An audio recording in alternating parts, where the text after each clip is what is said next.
Eu não sei se todos vocês têm na memória a programação dos eventos anteriores que a gente fez aqui nesse auditório.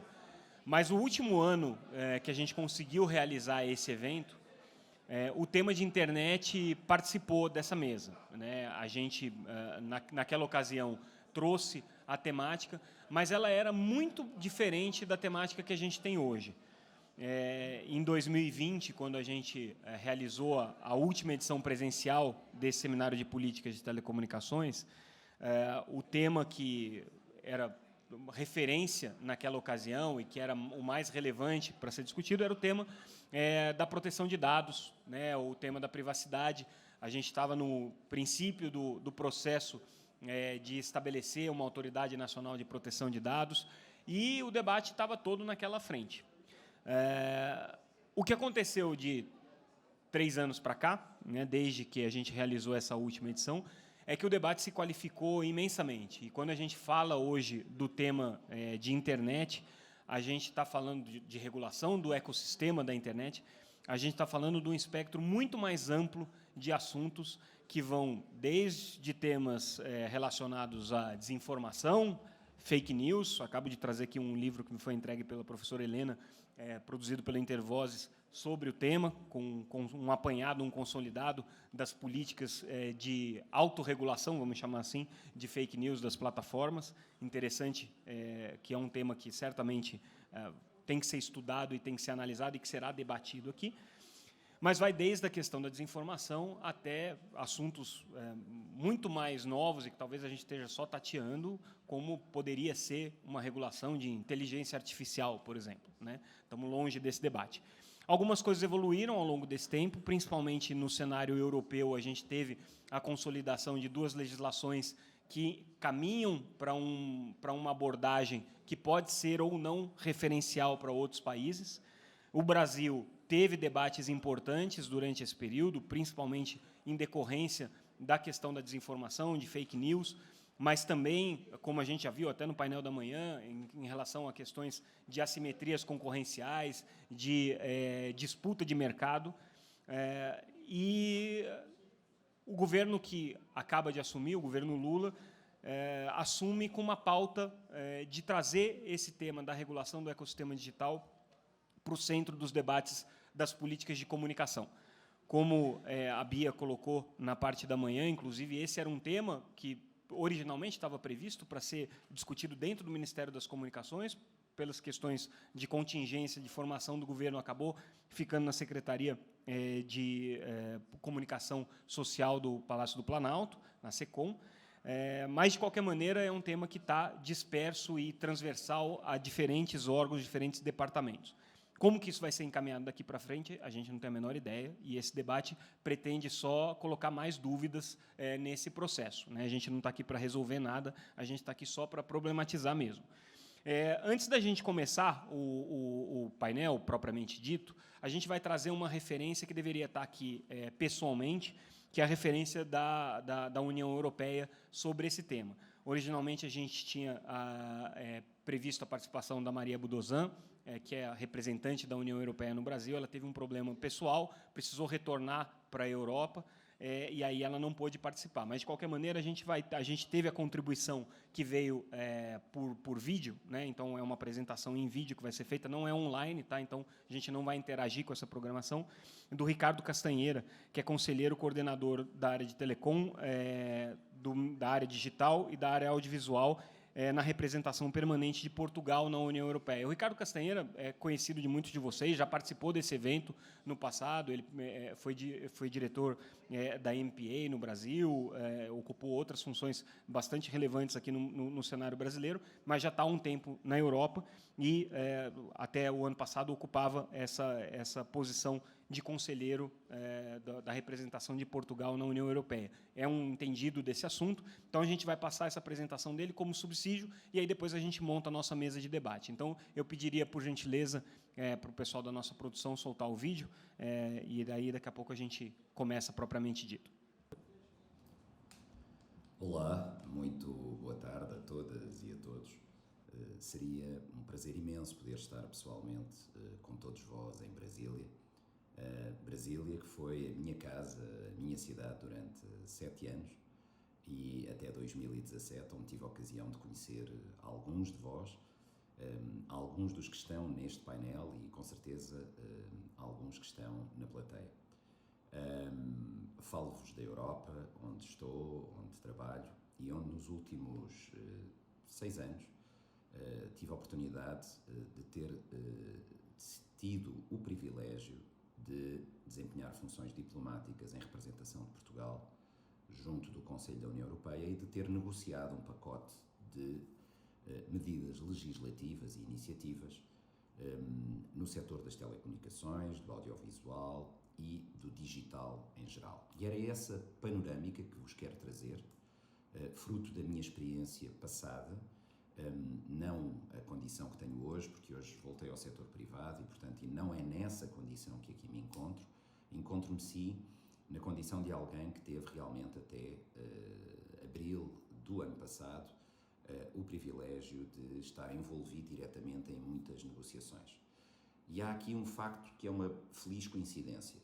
Estamos em fevereiro de 2023 e a verdade é que faz 3 anos, foi em fevereiro de 2020, que a Comissão Europeia apresentou a sua primeira grande estratégia para uma Europa digital e que tinha basicamente 3 grandes pilares. O de criar condições para que a tecnologia trabalhasse para as pessoas, criar condições para que houvesse uma justa e competitiva economia digital e, ao mesmo tempo, que fosse assegurada uma sociedade democrática, sustentável e aberta através do uso de tecnologias. E depois esta estratégia teve e tem tido, ao longo destes 3 anos, várias declinações, seja através de iniciativas legislativas, seja através de soft law, como algumas comunicações por parte da Comissão Europeia, que colocam e posicionam hoje a União Europeia como, com certeza, o bloco regional mais preparado do ponto de vista regulatório para enfrentar os enormes desafios e aproveitar as imensas oportunidades que o mundo digital nos apresenta. E, portanto, quando pensamos, e essa estratégia pensou uma tecnologia que trabalhasse ao serviço das pessoas, no fundo é com um pilar das competências e dos skills para todos os europeus.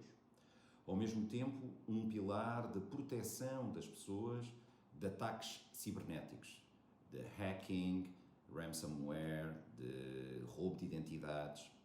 Por outro lado, assegurar que a inteligência artificial, e aqui na Europa temos neste momento a concluir-se a negociação do AI Act, portanto o ato da inteligência artificial, mas que a inteligência artificial como um todo fosse desenvolvida de formas que respeitem, sobretudo, os direitos das pessoas, que seja ela própria um modelo justo e adequado e eticamente sustentável. Por outro lado, também, ainda olhando para a tecnologia ao serviço das pessoas, deste pilar, a necessidade de acelerar o rollout das redes de banda larga super rápidas e colocadas em espaços públicos, nas escolas, nos hospitais, nos serviços públicos e, naturalmente, nos lares e nas casas das pessoas. Finalmente, também, a possibilidade da Europa expandir as suas capacidades de supercomputação, que são absolutamente fundamentais numa época dos dados, para desenvolver soluções inovadoras, sobretudo nas áreas da medicina, dos transportes, do ambiente e da educação também. Um segundo pilar desta estratégia europeia apresentada em 2020 focava-se na necessidade de criar e de construir uma economia digital justa e competitiva. E isso implica criar condições especialmente para as startups, para as pequenas e médias empresas, na possibilidade de acederem a crédito, acederem a financiamento, para se expandir e aproveitarem o máximo que a tecnologia lhes pode permitir. Por outro lado, foi dentro deste pilar de uma economia justa e competitiva que se apresentou o pacote, e eu lá irei entrar em mais detalhe, mas o pacote dos serviços digitais, que incluiu o DSA, Digital Services Act, portanto o Ato dos Serviços Digitais, e o DMA, Digital Market Act, o Ato dos Mercados Digitais, que visam realmente criar condições de competitividade, fairness e de responsabilidade para um conjunto diverso de players e de plataformas digitais, mas que irei dar mais detalhes. Ao mesmo tempo também, na necessidade de assegurar que, do ponto de vista da concorrência, existam regras adaptadas ao mundo digital. Porque é sabido que a concorrência, tal como a conhecemos em dimensões analógicas, não é necessariamente a mesma e o direito, as normas e as regulações devem também adaptar-se e é isso que está a ser feito também na União Europeia. Por outro lado, ainda, o acesso a dados de elevada qualidade, dados de natureza pessoal e não pessoal, que possam naturalmente ser utilizados como matérias-primas de desenvolvimento tecnológico e é exatamente por isso que na Europa se discutiram e aprovaram um Data Governance Act, o Ato da Governação dos Dados, que se está a discutir e a concluir o Data Act, o Ato dos Dados, e, portanto, a preparar a União Europeia para poder ter um arcabouço jurídico e regulatório em torno dos dados, que é, como disse, a matéria-prima fundamental dos novos modelos tecnológicos. E, finalmente, o terceiro pilar da estratégia, que era a possibilidade de uma sociedade mais aberta, mais democrática e mais sustentável, e isto tem uma relação direta com o uso da tecnologia para ajudar a Europa a ser neutral do ponto de vista climático até, enfim, 2030, 2050, e, portanto, a tecnologia ao serviço da sustentabilidade e da neutralidade carbónica, a necessidade do próprio setor digital, das tecnologias, elas mesmo reduzirem os níveis de consumo e de emissões de carbono que normalmente estão associados, e sabemos que, no caso dos data centers, existem ainda desafios enormes do ponto de vista ambiental, atribuir aos cidadãos o controle, o ownership, e empoderar os cidadãos relativamente aos dados, em particular aos seus próprios dados, isso é absolutamente fundamental. Isto tem uma ligação direta com o Regulamento Geral de Proteção de Dados, o RGPD, que, enfim, que foi muito importante e que influenciou bastante a discussão no vosso caso aí no Brasil em relação à Lei Geral de Proteção de Dados.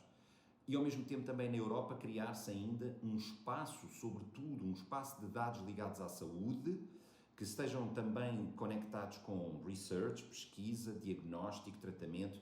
É uma área de nicho e de grande investimento na Europa neste momento. E, finalmente, não menos importante para conseguirmos a tal sociedade aberta, democrática, justa, não menos importante, um combate muito firme à desinformação, às fake news e dar condições aos mídia para poderem desempenhar um papel democrático absolutamente fundamental. E, portanto, esta estratégia foi a estratégia Chapéu, de onde têm estado a resultar diferentes iniciativas, mais de 2 dezenas de iniciativas legislativas muito concretas e que eu vou agora, enfim, de forma muito rápida, muito sucinta, prestar um pouco mais de atenção ao ato, ou à Lei dos Serviços Digitais, ao Digital Services Act, que veio realmente trazer um conjunto de condições para o desenvolvimento tecnológico na Europa, sobretudo que permita inovação, crescimento, competitividade, ao mesmo tempo conferindo mais responsabilidades aos utilizadores, às plataformas, às autoridades públicas. E, portanto, tinham, digamos, 3 grandes objetivos a Lei dos Serviços Digitais. Proteger melhor os consumidores e os seus direitos fundamentais em linha, estabelecer mecanismos de transparência poderosa em relação à forma como as plataformas online funcionam e, ao mesmo tempo, criar mecanismos e novas obrigações de responsabilidade para essas plataformas e, simultaneamente, não ser um empecilho, um problema, um travão à inovação, ao crescimento e à competitividade do nosso mercado único europeu. E isso, no fundo, é destinado de que forma? Falamos em quatro grandes grupos que estão abrangidos pela Lei dos Serviços Digitais. Os serviços intermediários, que são aqueles que oferecem normalmente infraestrutura de rede, os ISPs, os reguladores dos nomes de domínio, enfim. Depois um segundo grupo, os chamados serviços de hospedagem, não é? Serviços de nuvem,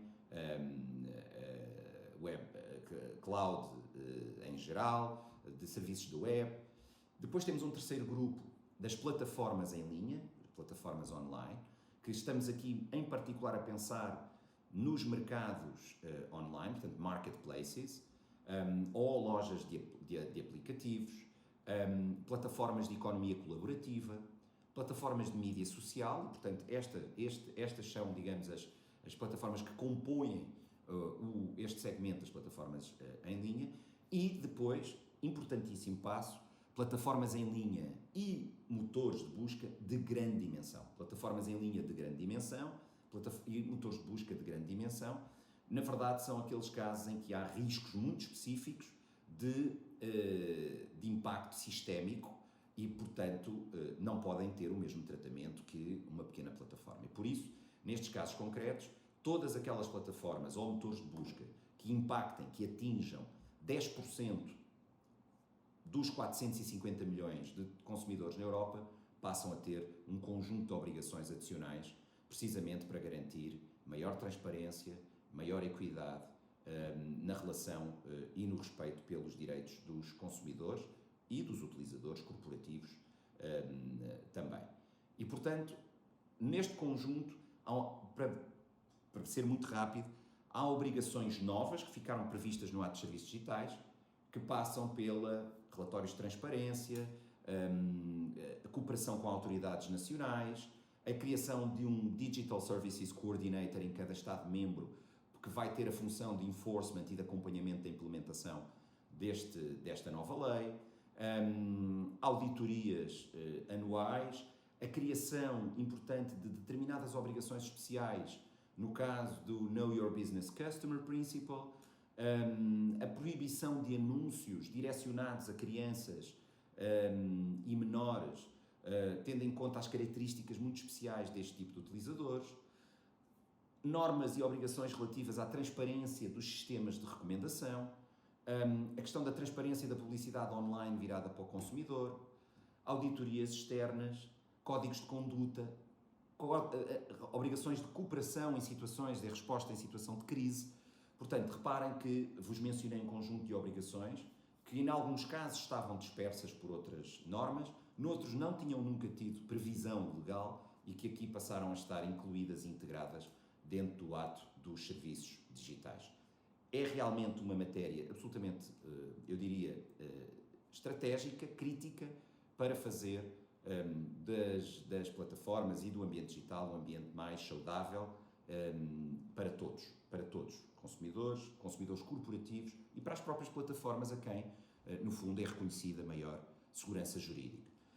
Finalmente, uma nota muito breve sobre a outra lei que faz parte do pacote, que é a Lei dos Mercados Digitais, ou Digital Markets Act, aqui com uma componente muito mais concorrencial, portanto, no fundo, olhar para aquelas plataformas que são chamadas gatekeepers e que oferecem serviços no mercado digital, mas que, por serem gatekeepers, limitavam o acesso a outras plataformas e a outros utilizadores e, portanto, percebeu-se que para fomentar a competitividade, a inovação e, sobretudo, dar às startups tecnologia outras condições, era preciso olhar para estas plataformas gatekeepers de forma diferente. E, portanto, ao mesmo tempo, os consumidores, eles próprios, em determinados ambientes, não podem ter os seus direitos todos respeitados ou as suas opções devidamente cumpridas por formas e mecanismos de inação ou de inibição que estas plataformas gatekeepers desempenhavam. E, portanto, foram definidos dois conjuntos de obrigações de do e don't, portanto, o que pode ser feito e o que não pode ser feito por estas plataformas gatekeepers. E, portanto, imaginem obrigações de que o que é que pode ser feito, o que é que elas devem fazer. Permitir que determinados terceiros possam interoperar com os próprios serviços da plataforma Gatekeeper em determinadas situações específicas. E isto é muito importante nos marketplaces e nos mercados de aplicativos. Permitir que, por exemplo, os utilizadores, os usuários de negócios, acessem aos dados que são gerados por esse mesmo usuário nessas plataformas Gatekeeper e que até aqui não tinham acesso a esses dados. Permitir que esses usuários tenham acesso à possibilidade também de informações que resultam de advertising, de anúncios que são feitos nessas plataformas por terceiros. E, no fundo, permitir que os próprios terceiros ou usuários, sejam corporativos ou não, mas em particular os corporativos, possam concluir contratos dentro do ambiente da plataforma Gatekeeper, coisa que, em regra, não era permitido ou a ser permitido a preços verdadeiramente exagerados. E depois, 3 ou 4 exemplos, para terminar, porque o tempo já vai bastante longo, de situações de que não pode ser feito. As plataformas Gatekeepers ficaram proibidas de fazer, por exemplo, um tratamento mais favorável aos seus próprios serviços dentro de determinados ambientes, comparativamente com plataformas e utilizadores concorrentes, e, portanto, para o mesmo serviço, para o mesmo produto, dentro de um determinado ambiente, a plataforma Gatekeeper, no fundo, tratava e dava-se a si mesmo um tratamento privilegiado, que naturalmente fere a capacidade concorrencial e a competitividade dos outros. Impedir que, por exemplo, eles não podem mais impedir que utilizadores, consumidores, se conectem a determinados ambientes e empresas que estão dentro dessa plataforma, se não estiverem ligados pela própria plataforma. E, por exemplo, acabar com o rastreamento de utilizadores finais fora do próprio serviço da plataforma Gatekeeper, e isto era muitas vezes feito para fins de publicidade direcionada e não tendo o consentimento devido. Enfim, situações que não podem ser mais permitidas. Peço desculpa por me ter alongado, mas há muita informação e gostaria de partilhar e ter a oportunidade de vos transmitir aquilo que tem sido feito ao longo destes 3 anos aqui na Europa. Espero poder ver-vos pessoalmente em breve. Muito obrigado e boa continuação.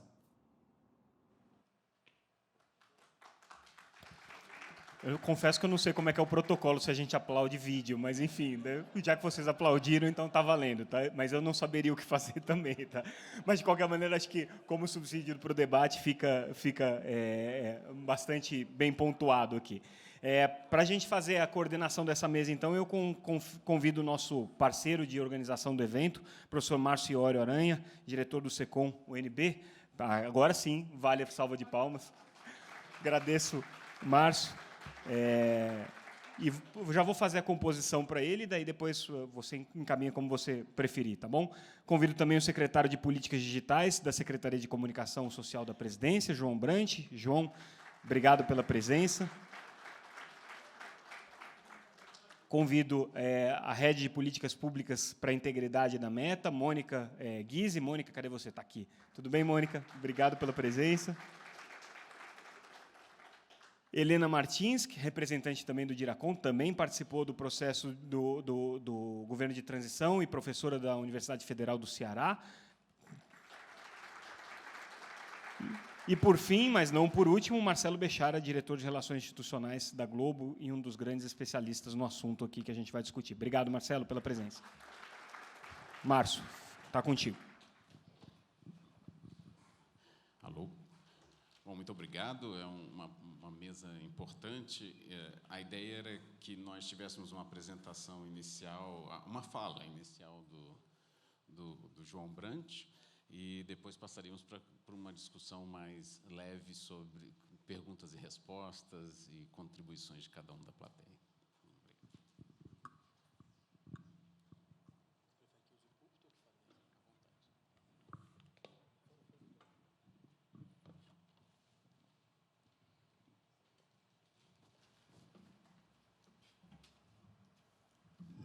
Boa tarde a todos e a todas.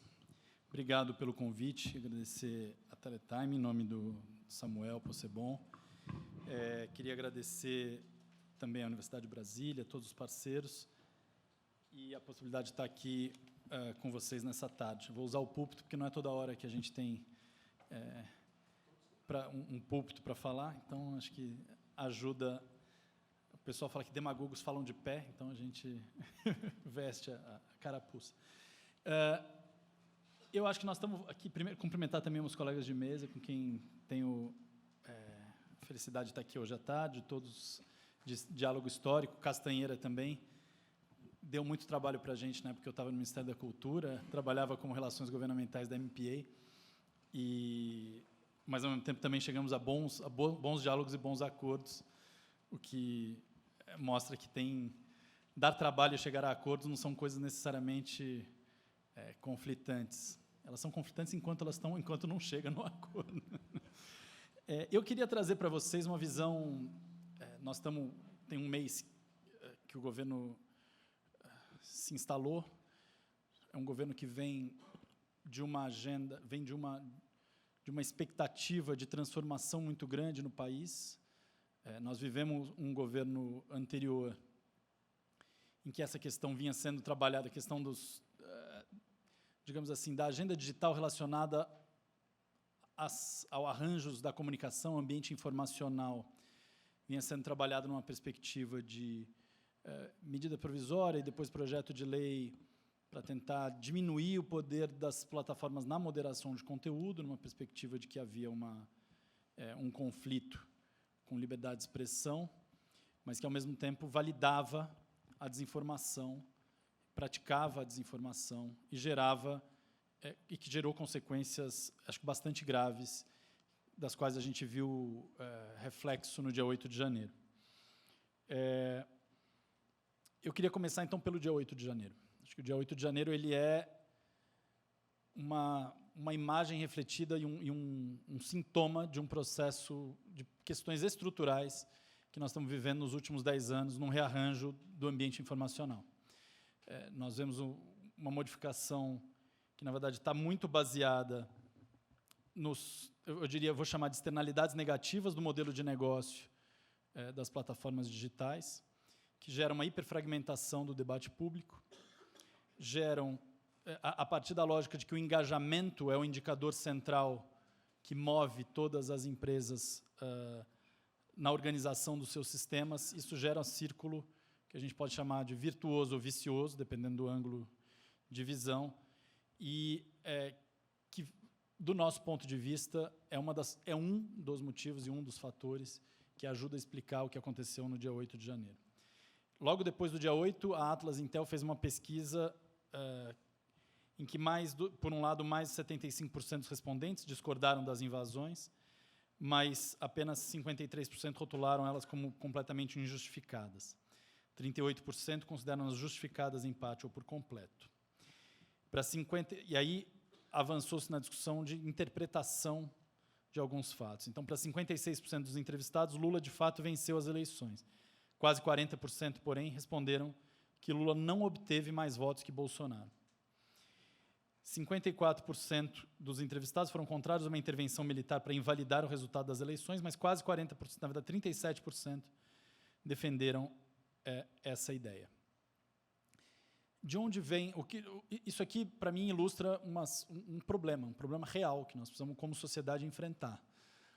Nós estabelecemos, por um conjunto de fatores, que se articulam fatores políticos, fatores sociais e fatores tecnológicos, do meu ponto de vista, realidades paralelas no Brasil.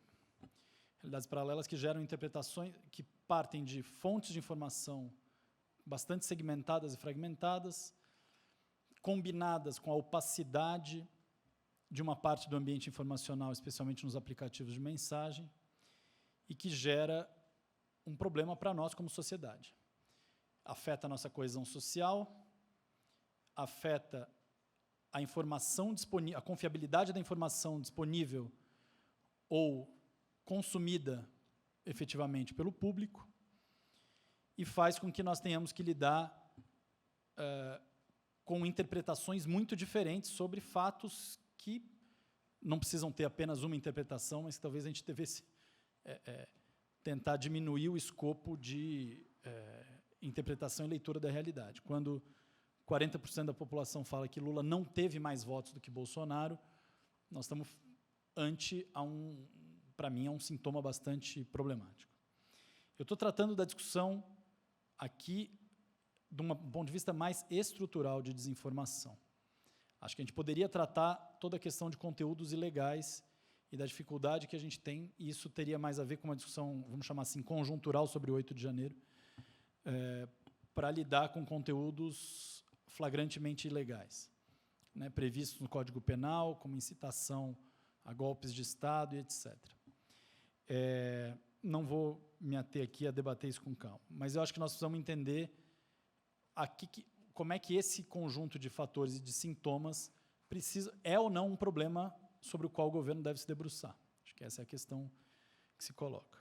Vou juntar mais alguns fatores para depois dizer, spoiler, que eu acho que sim, devemos nos debruçar, e devemos nos debruçar juntando cautela e ousadia, vamos chamar assim. Nós estamos assistindo o efeito do discurso de ódio na política afastar mulheres, afastar pessoas negras, afastar a população LGBTQIA+, da política, em definitivo. Nós vimos parlamentares se aposentando precocemente por não aguentarem, não darem conta do tamanho dos ataques que sofrem cotidianamente nas redes. Isso não é um problema apenas dessas pessoas, é um problema da sociedade brasileira, no momento em que isso acontece. Eu poderia acrescentar aqui questões de saúde pública relacionadas ao uso que todos nós temos alguma dose de vício nos aparelhos e na lógica de organização, enfim, do consumo de internet e das plataformas. Poderia acrescentar a questão de golpes online, da questão de fraudes, e acho que abre-se um escopo bastante largo de temas apenas para tratar dos serviços digitais. Não estou entrando nem no debate dos mercados digitais, para usar a separação que a Europa adotou e que o Castanheira nos trouxe aqui. Frente a isso, o desafio que se coloca é, e se o governo acha que essa é uma questão preocupante, o que fazer? Acho que nós temos alguns caminhos.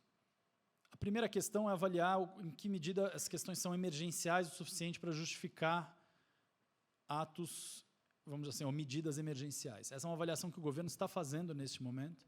Como vocês sabem, o governo chegou a cogitar uma medida provisória lidando com alguns desses temas, mas já foi anunciado pelo ministro Padilha que não haverá medida provisória, pela compreensão de que a medida provisória dificultaria, inclusive, um tratamento adequado e, digamos assim, com um centro de gravidade mais baixo em relação a alguns desses temas. Segundo, nós precisamos ter clareza sobre o mapa de questões, e isso também o governo está dedicado nesse momento, para entender que, bom, só a palestra do Castanheira, ou imagino que cada um dos senhores e senhoras tem na cabeça sobre o que é essa agenda, são infinitas possibilidades de combinação, modulação e organização desse tema. Evidentemente que os fatores que são mais gritantes nesse momento têm a ver para o próprio presidente Lula, com desinformação e conteúdo ilegal, mas nós não podemos achar que há como recortar totalmente esses temas num conjunto mais amplo e mais, digamos assim, amplo na horizontal e mais aprofundado na vertical. Terceira questão é como a gente pode construir soluções e saídas que, ao mesmo tempo, resolvam ou ajudem a resolver os problemas que estão em cima da mesa e preocupem-se o tempo inteiro com o equilíbrio de direitos e com a proteção de direitos fundamentais. Do nosso ponto de vista, por exemplo, a desinformação em escala, como a gente assiste na sociedade brasileira, afeta a dimensão social ou coletiva da liberdade de expressão, que estabelece o direito da sociedade estar bem informada. Essa dimensão social coletiva está reconhecida no Sistema Interamericano de Direitos Humanos desde 1985. Nós precisamos ter condição de dizer, portanto, não há apenas um conflito entre liberdade de expressão e outros direitos, mas entre a dimensão individual e a dimensão coletiva da liberdade de expressão, no momento em que você tem o tamanho ou a escala de desinformação que você tem na sociedade brasileira. Quais são os caminhos que a gente está fazendo para isso? O governo, depois de um início em que buscou-se avaliar a questão das respostas rápidas, o governo estabeleceu um primeiro ambiente de conversa puxado pela Casa Civil. Hoje tivemos a 5ª reunião nesse ambiente. juntando alguns dos ministérios que têm contribuição específica nessa pauta, Ministério da Justiça, SECOM, AGU, SRI, e a Casa Civil nas suas diferentes divisões, Ministério da Ciência e Tecnologia e o Ministério da Cultura, nesse momento. A avaliação que está sendo feita do conjunto das questões que estão na mesa, tanto de mérito, quanto de, vamos dizer, primeiro de agenda, de mérito e de estratégia política e de avançar nessa direção. Nos parece fundamental considerar e dialogar com o que o Parlamento vem construindo. O Parlamento brasileiro construiu uma proposta do PL 2630, vem sendo relatada pelo deputado Orlando Silva na Câmara, foi aprovada no Senado em junho de 2020, e a nossa... já houve manifestações, houve um esforço de aproximação, de diálogo com o deputado e com o presidente da Câmara, Arthur Lira, para que todos os movimentos que nós vamos fazer sejam dialogados também com a Casa e que possam considerar e respeitar o que a Casa já produziu até o momento. Isso não significa que o governo não tenha que ter, por parte do Poder Executivo, a sua agenda. Então, a nossa leitura é que nós temos que caminhar em 2 ritmos. Resolver de forma mais rápida o que for emergencial e estabelecer uma agenda de trabalho com diálogo com o setor empresarial, diálogo com a sociedade civil, diálogo com o parlamento, para tratar com fôlego as questões que sejam que não se encaixem nesse primeiro recorte, nessa dimensão emergencial. É fundamental que a gente possa... E aí, assim, eu não tenho como adiantar detalhes e esses recortes para vocês, porque isso está em discussão no governo, isso vai ser discutido pelos ministros na semana depois do Carnaval, isso vai ser levado à avaliação do presidente da República, porque nós estamos diante de uma agenda muito significativa para o país.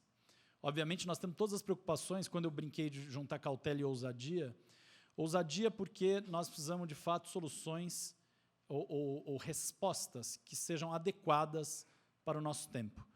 O que a gente assistiu no processo eleitoral, nas pós-eleições e até o 8 de janeiro, mostra que nós estamos no tamanho de um desafio que poucas democracias no mundo enfrentam.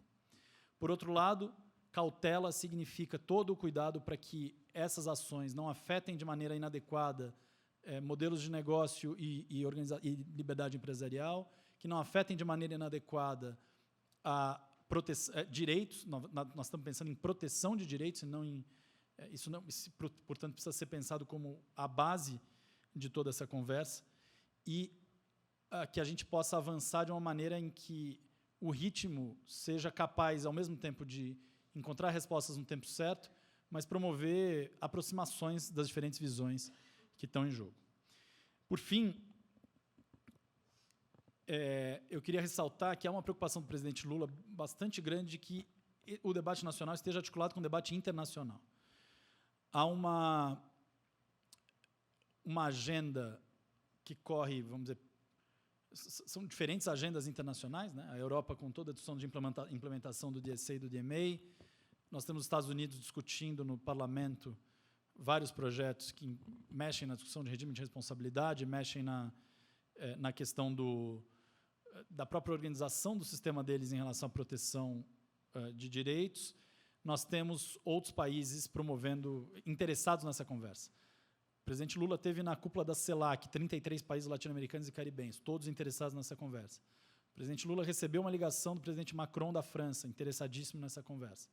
Nós vamos ter na semana que vem a conferência da Unesco. Estarei eu, Estela Aranha, do MJ, Marcelo Eugênio, da AGU, além de colegas da Assessoria Internacional da Presidência e do Ministério das Relações Exteriores. Lá vão fazer diálogos bilaterais com o governo francês, fazer diálogos com diferentes países que vão estar representados na conferência.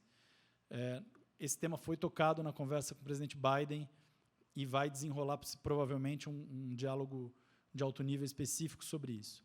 Então, nós temos a clareza de que não adianta o Brasil atuar de forma isolada no contexto internacional. Ele precisa atuar de forma dialogada, até porque a gente sabe que, assim como as plataformas buscam que elas tenham políticas globais e possam ter aplicação global, nós sabemos também que quanto mais então a gente se aproximar em respostas globais para esses problemas, acho que mais eficazes elas serão. Acho que é isso que eu tinha para trazer para vocês aqui de início. Estou à disposição para a gente avançar depois no diálogo. Obrigado.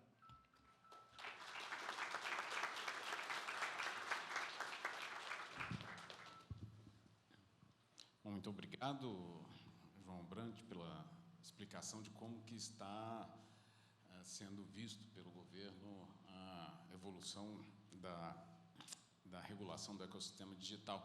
Na sua fala, ficou claro que existem diversos recortes do ecossistema digital, né? Há um recorte que é o recorte do mercados digitais, e basicamente é um recorte diminutivo dos mercados digitais europeus, né? Eles diminuíram os mercados digitais para atingir exclusivamente os que são de interesse do direito antitruste. Serviços digitais é um termo que hoje tem sido utilizado de forma muito ampla, né? E é difícil de nós vermos o resultado, ou pelo menos a utilidade de um conceito amplo de serviços digitais quando se trata de regulação propriamente, de disciplina normativa. Então, esse é um desafio que certamente estará sendo discutido no âmbito do governo, e eu aproveito a mesa aqui para tentar levantar essa questão do que é efetivamente o ecossistema digital, né? Uma coisa é o conceito do ecossistema digital como um todo, que tem aspectos de desinformação, mas tem aspectos de reflexo sobre o trabalho, aspectos sobre liberdade de expressão, aspectos sobre mídia, aspectos que dizem respeito à tributação, ao recorte antitruste, ao recorte... Então, há inúmeros recortes que certamente estarão sendo objeto de preocupação da Secretaria, né? Então, eu passando a palavra à professora Helena, inicialmente, já que se trata de uma discussão conceitual, né, gostaria de ter a sua opinião sobre como que o governo e a sociedade brasileira poderia lidar com essa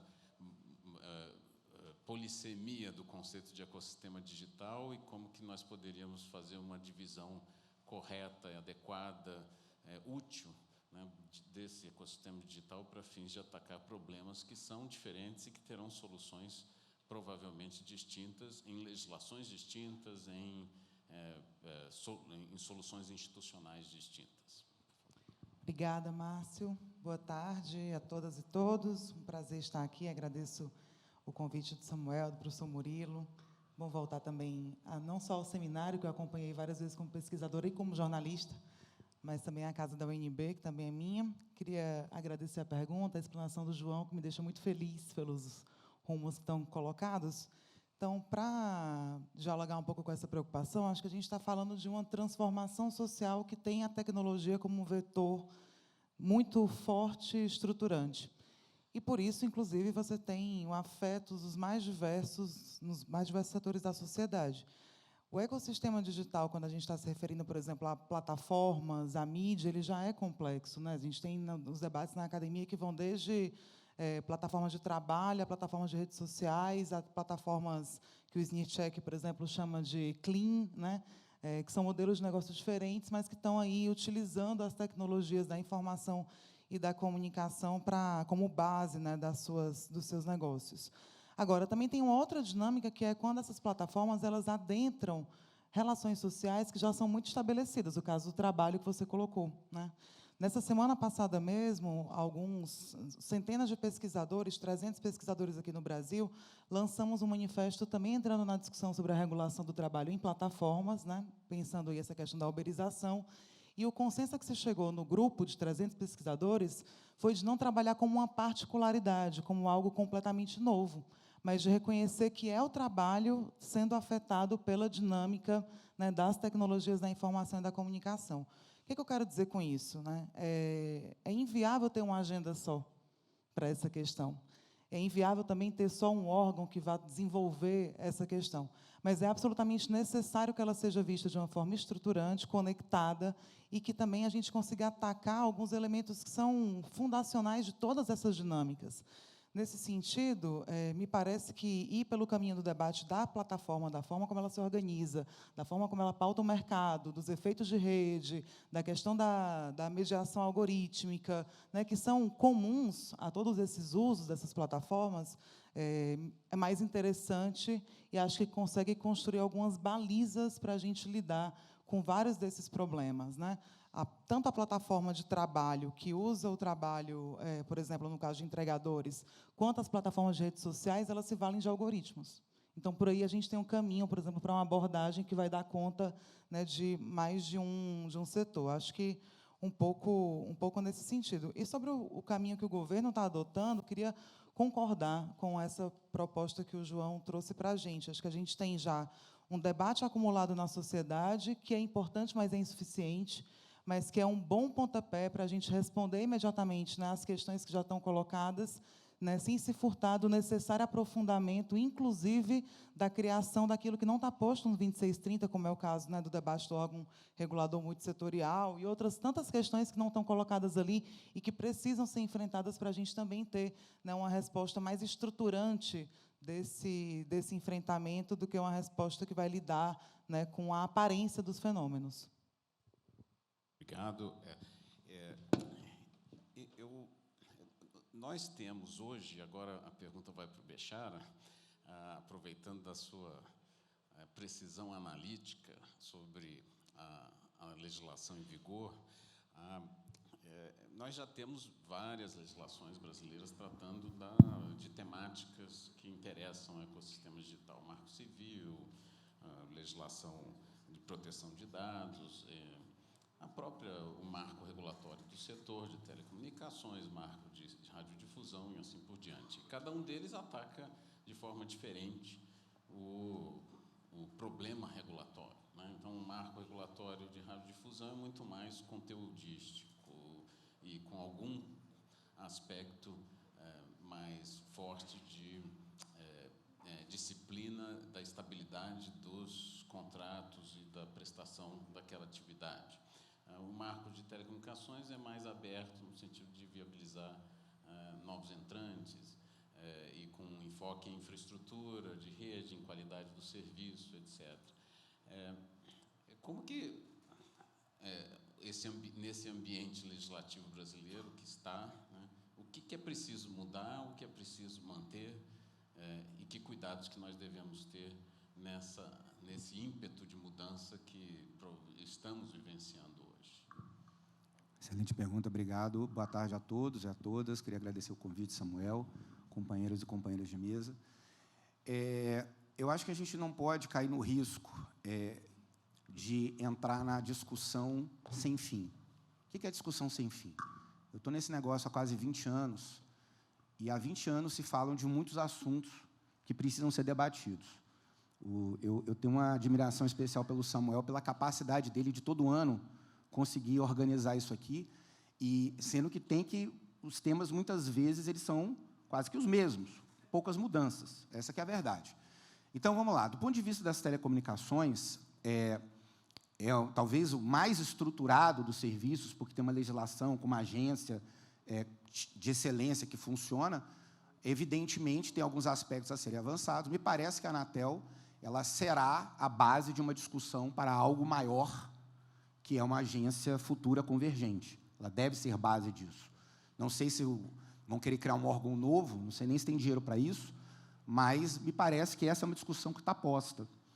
E que, futuramente, ao que parece também, a radiodifusão, sob seu aspecto técnico, não de política pública, pode também ir para debaixo dessa mesma estrutura, né, que alguns chamam de ANACOM, de ANC, já teve vários nomes, e, repito, isso não é novo, isso tem anos que nós estamos discutindo isso.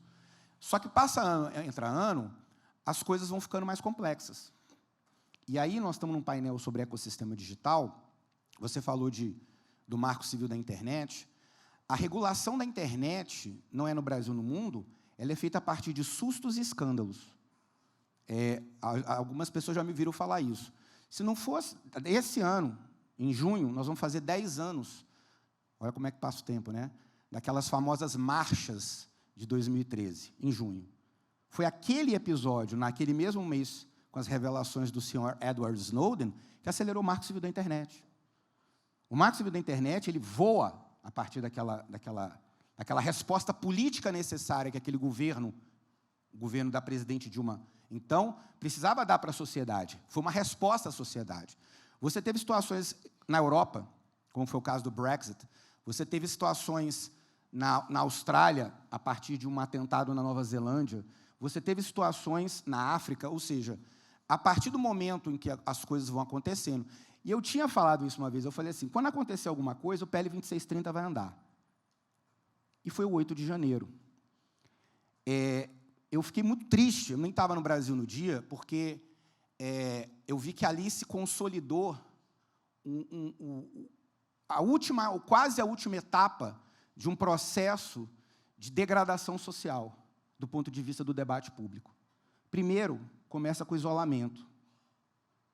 Depois vem a intolerância.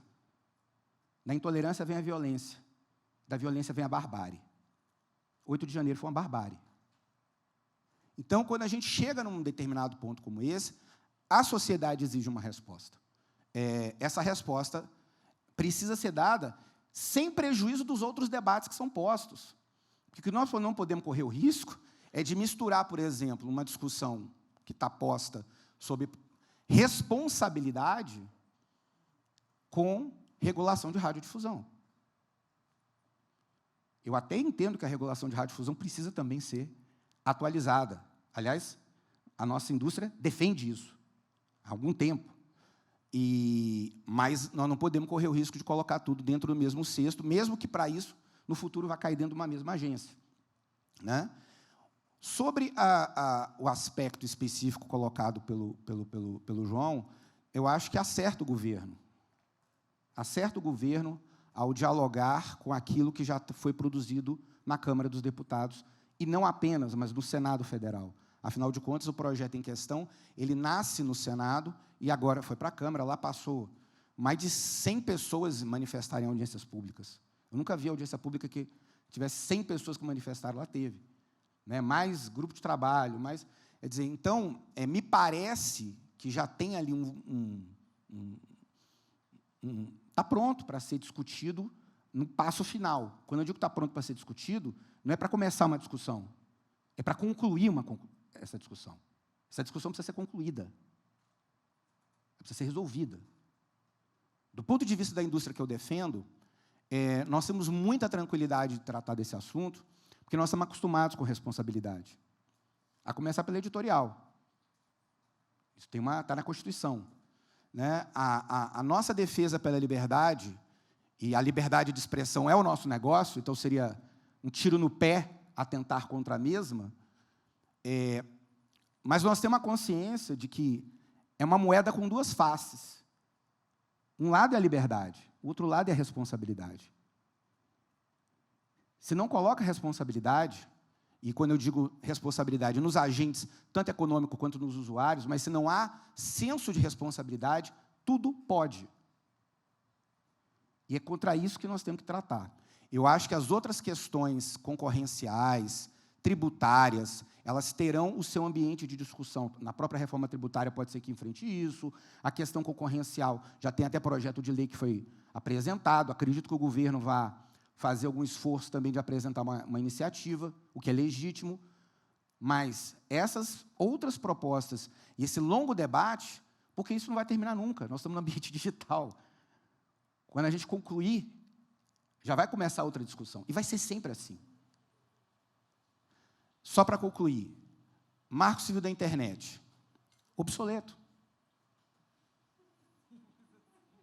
Não na sua inteireza, porque a parte principiológica está incólume, mas ele foi feito para uma internet de 2013, aprovada em 2014, onde você tinha conflitos individuais.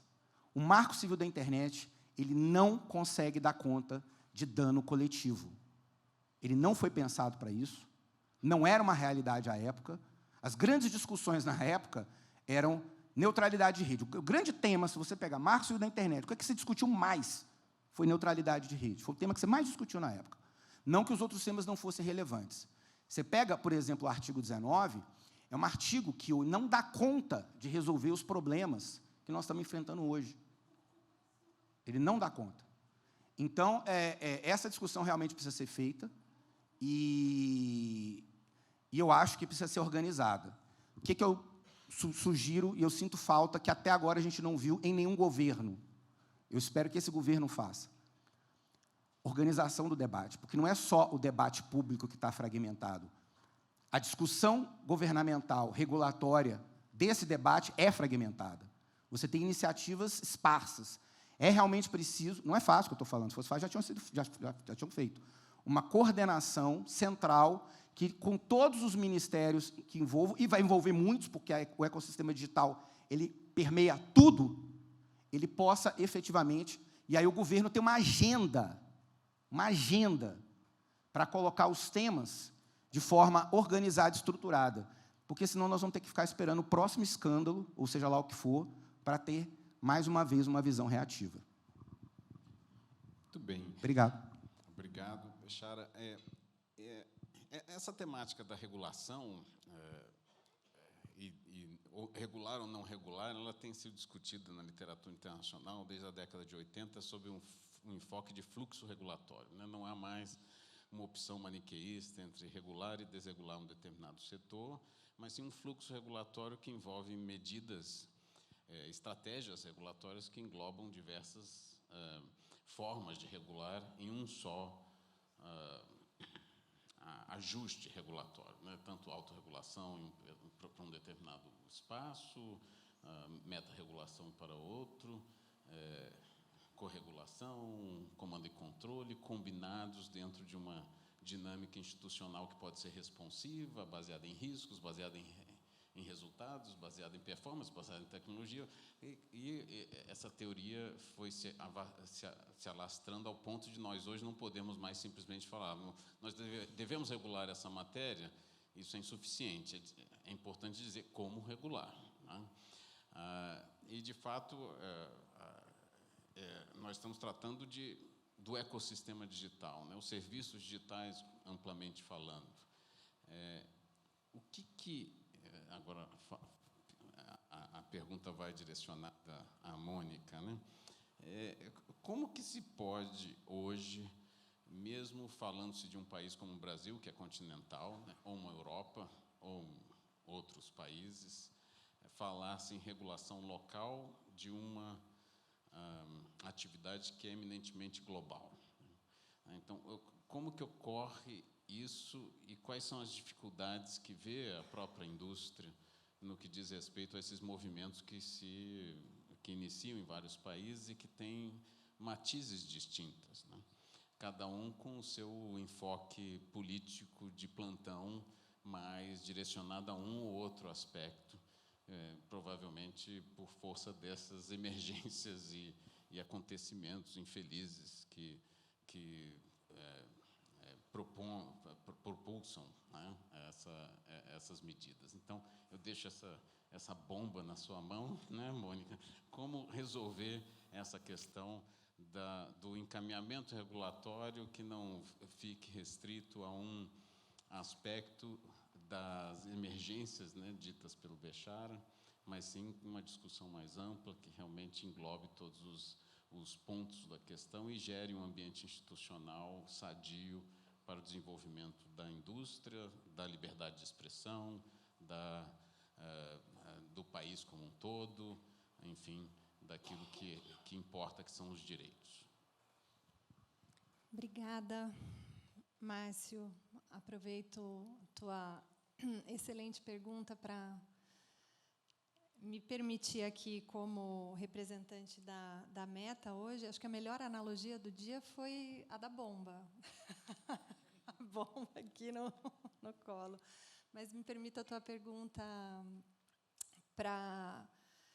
Vou aproveitar a sua pergunta para me permitir concordar com a vasta maioria das questões que foram colocadas aqui pelos meus colegas, discordar de um ou outro ponto. Acho importante também a gente ter essa reflexão crítica em conjunto e, nesse percurso, tentar responder a tua pergunta. Eu fui tomando nota aqui, apesar de trabalhar na empresa de tecnologia, eu não consigo abandonar o papel e a caneta, e eu vim mal preparada, né, porque eu estou com uma folha sulfite aqui. Fui tomando nota de algumas coisas que o João foi falando, Bechara, tomei nota do Castanheira, Helena aqui do meu lado também. Eu queria aproveitar um pouco das questões que foram levantadas para acho que um bom caminho para a gente fazer essa discussão é falar de alguns elefantes na sala, né? Um pouco ousado, talvez a estratégia aqui, mas eu vou me permitir endereçar alguns mitos que circulam muito o ambiente no qual eu preciso transitar como representante de uma empresa de tecnologia, com uma plataforma que, entre outros negócios, fornece serviços aí de, né, a rede social, que, em grande medida, acaba sendo o meio, né, onde muitos desses debates e muitos desses desafios, que, como bem dito pelo João, são sociais, de ordem social, são de ordem antropológica, tem tudo aí nesse balaio, mas muitos desses desafios estão ocorrendo dentro desse ambiente. E um primeiro mito que eu queria colocar aqui para vocês, com o qual eu convivo quase que diariamente, é o mito de que as plataformas não querem regulação. E esse é um mito porque, como bem dito pelo Castanheira no vídeo inicial dele, a regulação traz segurança jurídica para as plataformas. Em última instância, trabalhar num ambiente de segurança jurídica é muito mais tranquilo do que trabalhar num ambiente diverso dele. Bechara mencionou o artigo 19 do Marco Civil, vai ser o único ponto de discordância aí.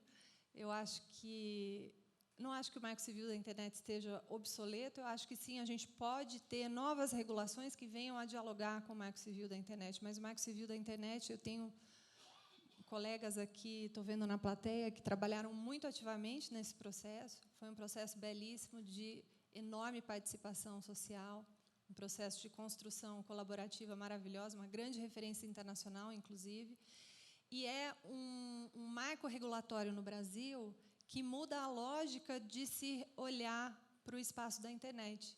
A gente sai da lógica que vinha, né, o parlamento vinha naquele momento num afã de criminalizar, vamos criminalizar absolutamente tudo, é só a gente olhar para os projetos de lei que existiam um pouquinho antes do Marco Civil da Internet estar ali em pé, estruturado, e a gente muda a chave para uma lei que é garantidora de direitos.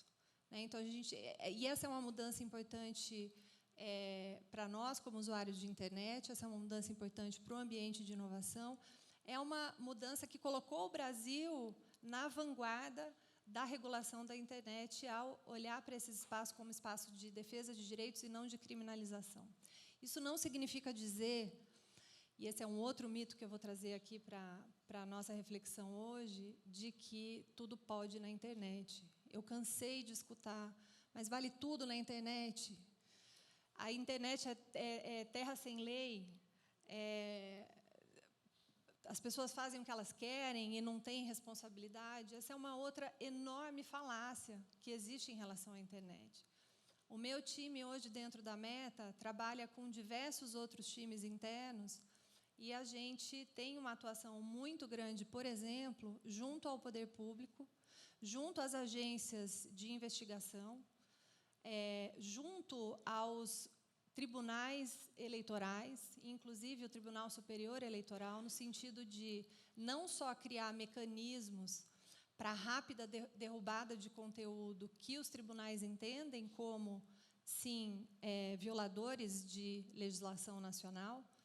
Vejam a resolução do Alexandre de Moraes, entre o primeiro e o segundo turno das eleições de 2000, agora do ano passado, que fez cair de 48 para 2 e 1 hora o prazo que as empresas teriam para remover conteúdo.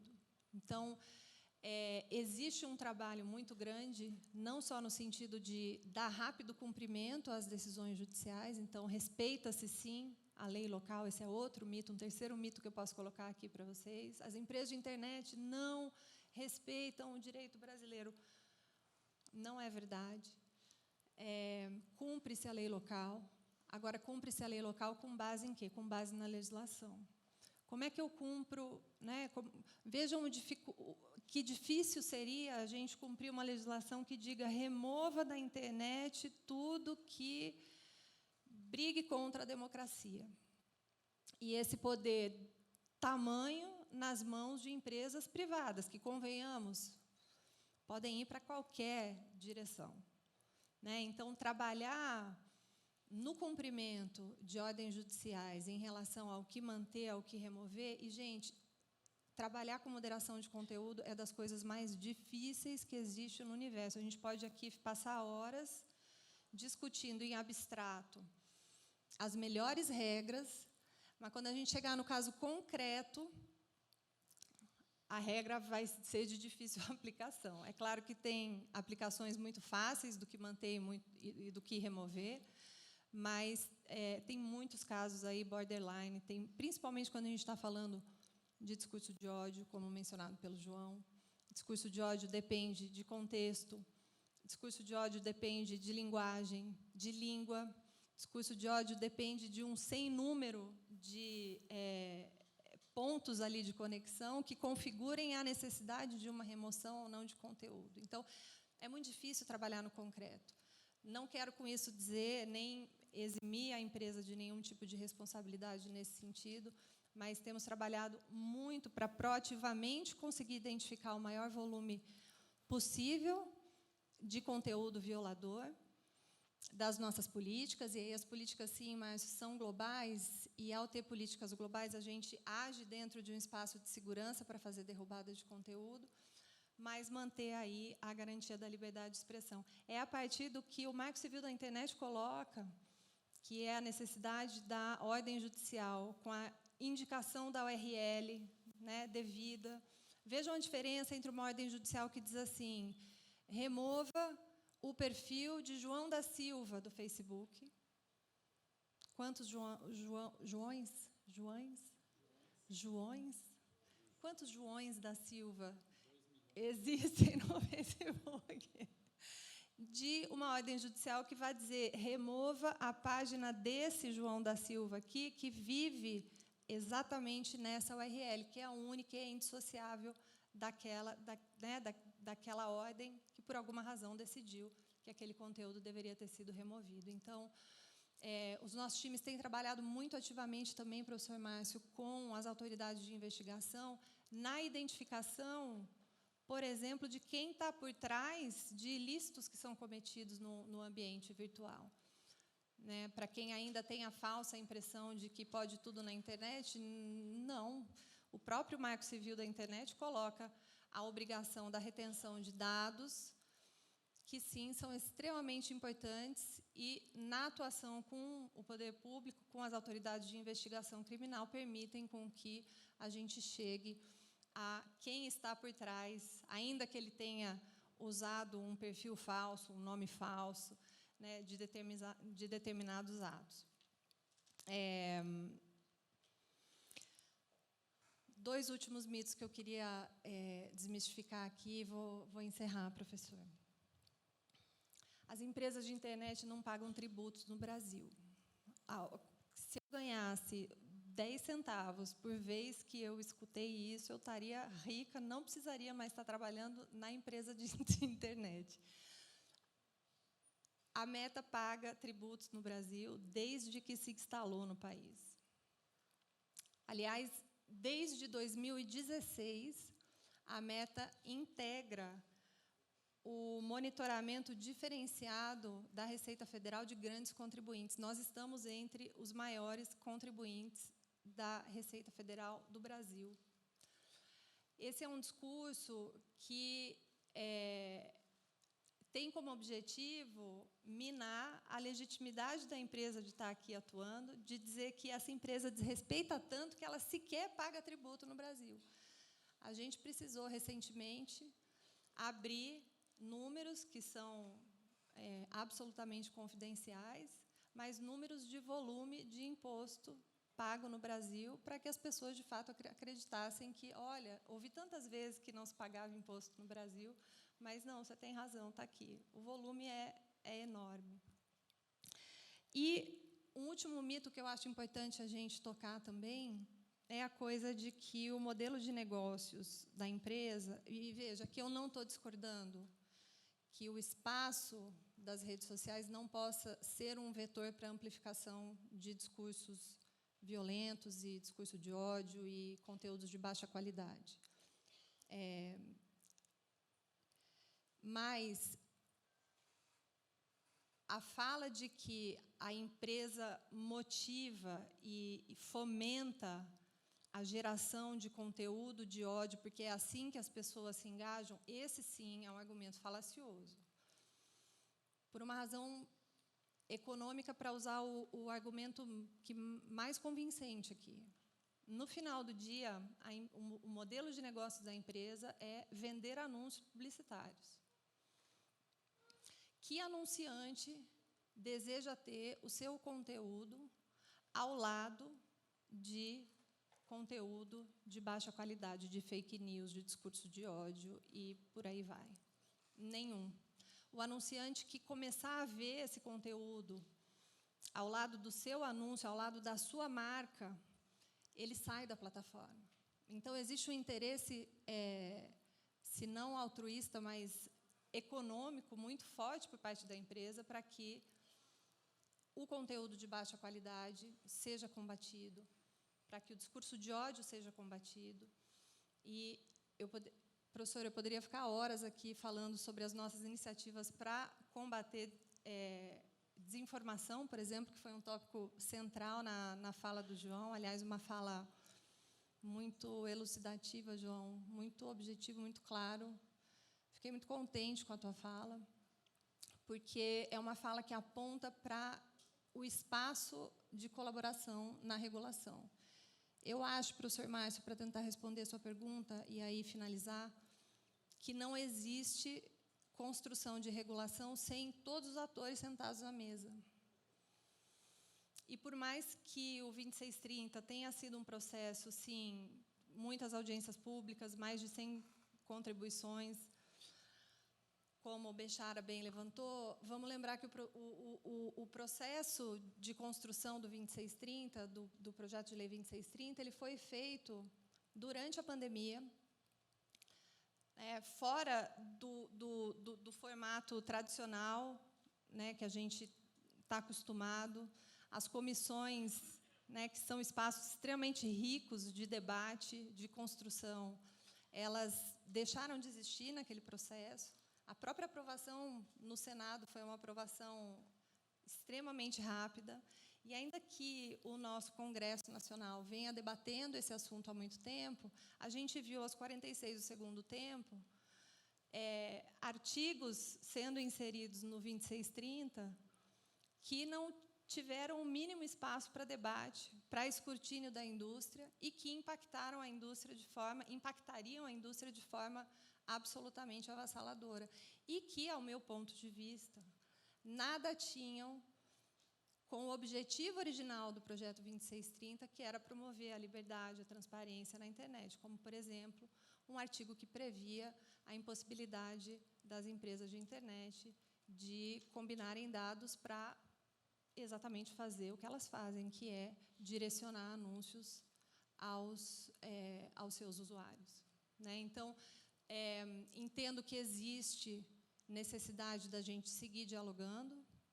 Eu fico muito feliz, João, de te ouvir falar em colaboração nesse processo, porque a gente não vai conseguir chegar em lugar nenhum se a gente não estiver junto, na mesa, com sociedade civil, com academia, com indústria e com governo, dialogando sobre o que é possível, até onde a gente pode chegar, o que é emergencial, o que a gente precisa fazer agora, o que dá para a gente pensar um pouco mais para frente, o que é viável do ponto de vista técnico, o que não vai travar a inovação, e a disponibilidade de serviços de inovação para os usuários no Brasil. Acho que é por aí, professor. Obrigada. Eu que agradeço.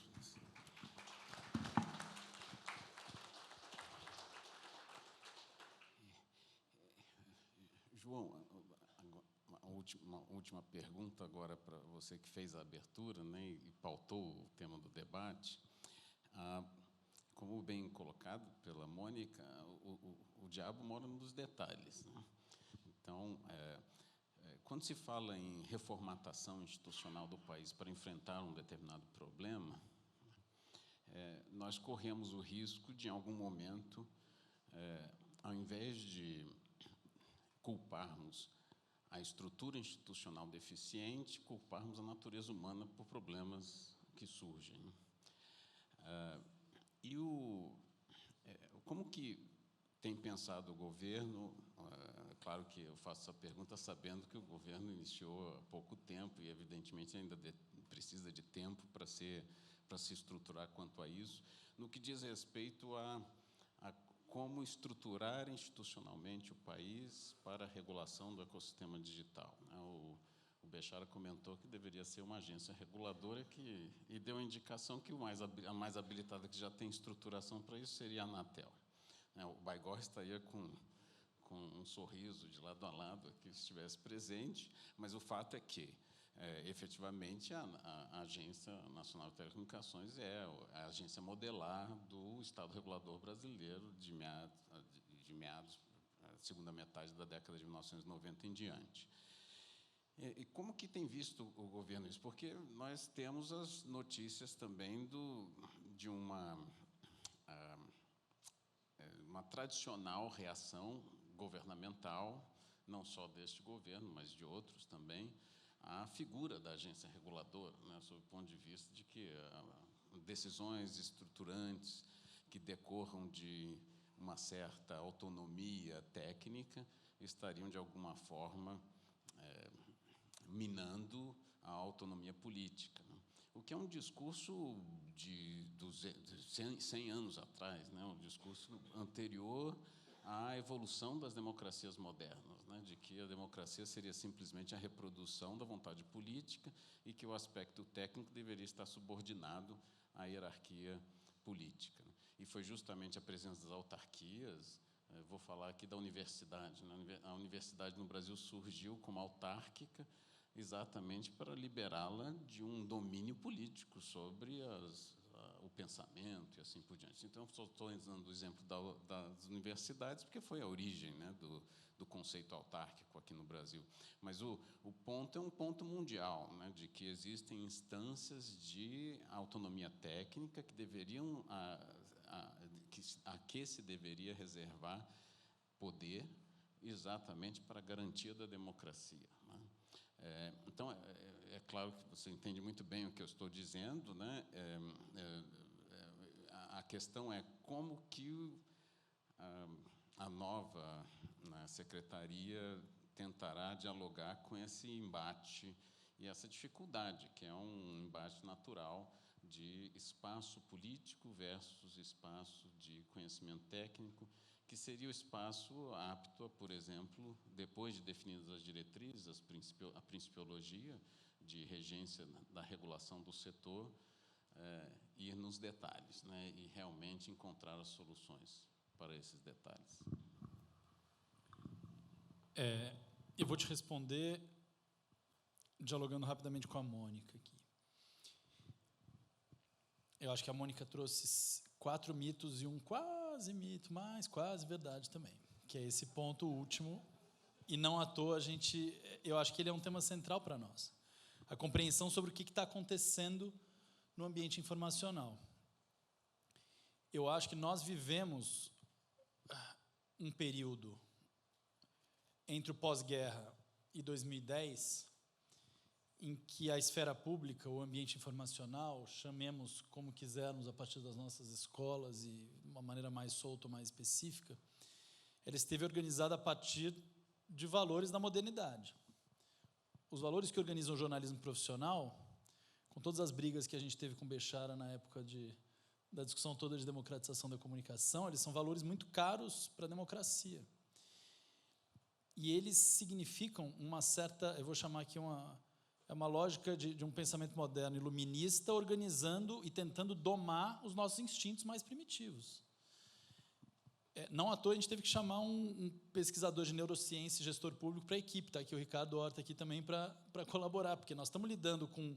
Qual que é o problema? Na hora que eu ponho na mão de engenheiros e técnicos voltados à maximização do engajamento como indicador de referência principal, eu estou fazendo com que a gente dialogue com os nossos instintos mais primitivos, com a natureza humana no que ela tem de melhor e de pior. E eu passo a ter a organização da esfera pública a partir da mobilização dos afetos. Então, essa transformação é uma transformação muito significativa e ela nos faz retroagir como sociedade. Essa é a minha preocupação. E nós precisamos pensar salvaguardas de interesse público para proteger isso. Não significa, eu não quero voltar o gênio para dentro da garrafa, mas eu acho que, se a gente não pensar algumas salvaguardas de interesse público, nós estamos diluindo e corroendo questões que são muito centrais para nós. E eu uso isso para responder ao professor Márcio, porque eu acho que o Brasil nunca teve um ambiente regulatório cuja razão de ser seja olhar para a democracia e para a liberdade de expressão como um elemento e como um pilar da democracia.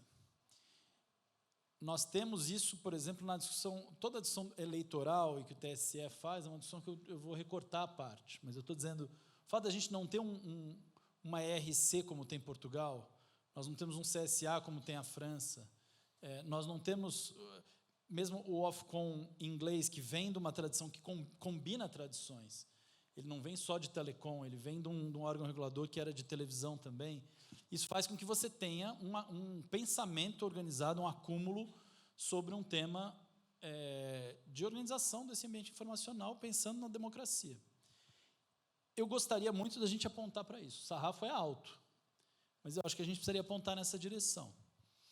Isso não significa que você tenha como criar do zero, que precisa criar do zero qualquer coisa. Você tem capacidades na Anatel, você tem capacidades na Ancine, você tem capacidades que estão distribuídas talvez na Senacom do MJ, você tem capacidades no Estado brasileiro que precisariam ser aproveitadas, mas você tem uma coisa nova.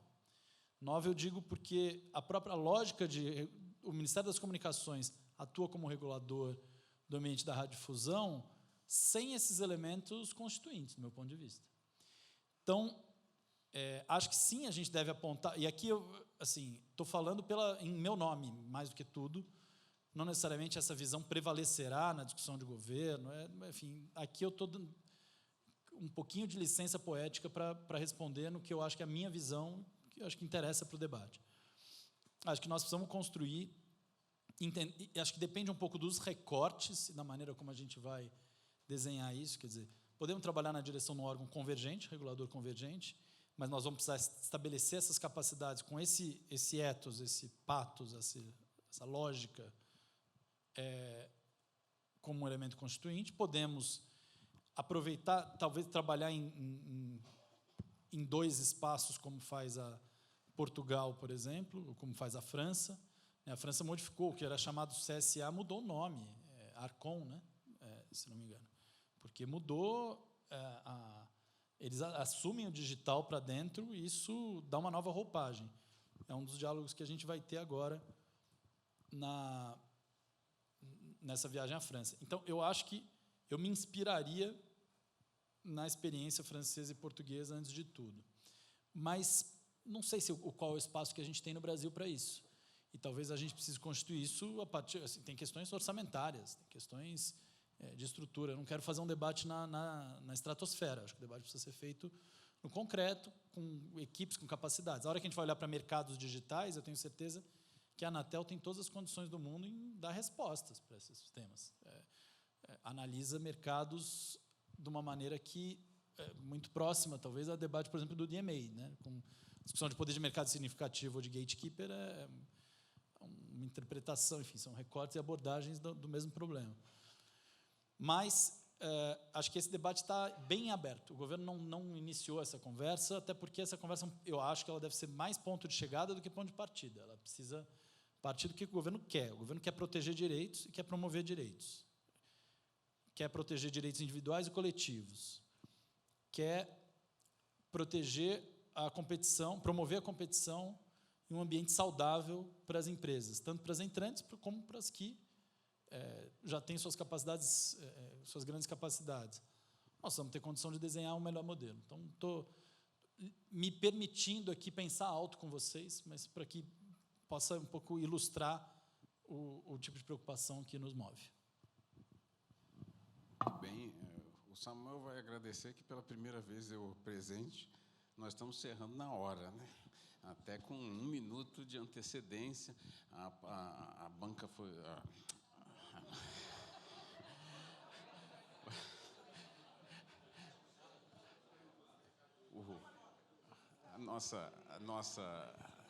o nosso público, né? Enfim, foi excelente ter a presença dos palestrantes aqui. Acho que foi muito interessante. Eu aprendi muito. Foi muito importante ter a visão de todos da área e ver o encaminhamento que está sendo trazido pelo atual governo.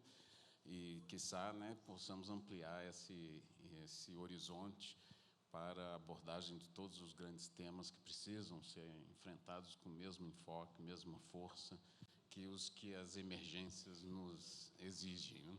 Então, eu queria agradecer muito a presença do secretário, a presença da Mônica, Helena, Bechara. É sempre um prazer tê-los aqui. E uma salva de palmas aos nossos palestrantes.